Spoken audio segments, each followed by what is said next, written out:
Hey there, it's Walmart Chef Anthony Serrano, and we're making a 10-minute ramen from our 5-ingredient inspiration series.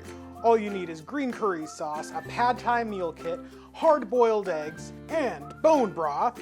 Start by adding in the bone broth to your pot. Then add in those sliced green onions. Pour in your green curry sauce, give it a good little stir. Remove the sauce from the pad thai meal kit and pour it into your pot.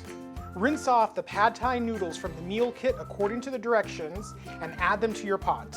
Pour the ramen into bowls, top it with a sliced hard-boiled egg, and finally, use the fried topping from your pad thai meal kit to garnish your soup.